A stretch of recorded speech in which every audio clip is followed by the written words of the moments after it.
Our generation thinks of the 70s as a decade of mood rings, lava lamps, and pet rocks. To us, it seems like a decade of fun, and to many at the end of the 60s, they had high hopes for the decade. In the summer of 1969, Neil Armstrong landed on the moon in Apollo 11 to become the first man to complete this feat. Also at this time, the war in Vietnam was coming to a close, shown by the Woodstock Festival, where many important musical artists performed. The 1970s brought many other musicians, such as the Carpenters, Jackson 5, and Bob Marley. On top of thriving musicians, a few sports figures captured the hearts of many. Hank Aaron, an African-American baseball player, hit his 715th career home run to beat Babe Ruth's record of 714.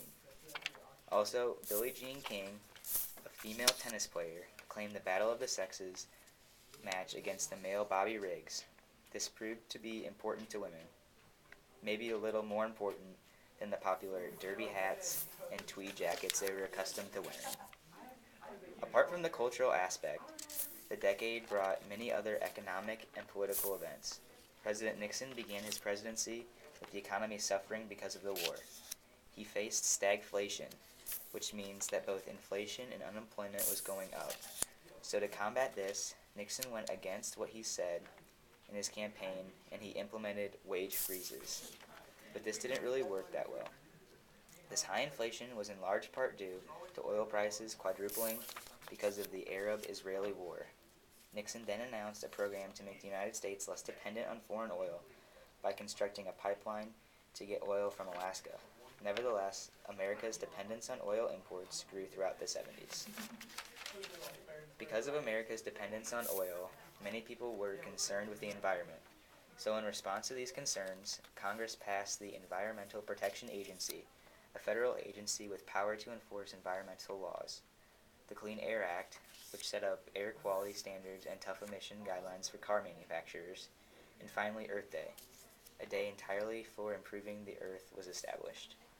Even though Congress was passing some influential laws, the Nixon administration was being shady, and in 1972 he was involved in an infamous scandal known as Watergate. Because Nixon wanted to regain his presidential status so bad, he decided to play dirty tricks and spy on the Democratic National Committee by wiring men to break into the Watergate Hotel in Washington, D.C. To add to this, Nixon tried to cover this event up, but unfortunately his actions led to his resignation, and Vice President Gerald Ford was sworn in on August 9, 1974. But Ford also faced many controversial events right away. He faced the Supreme Court case of Roe v. Wade when Norma McCorvey sought to obtain legal abortion in a medical facility, but no doctor wanted to take part. But eventually, Congress ruled in favor of Miss McCorvey. Even though Ford didn't really do anything else to hinder his chance for re-election in 1976, he lost to Jimmy Carter because he claimed to be an upstanding, honest man, and that's what America wanted after Nixon. Like Nixon, though, Carter had to face many tough issues.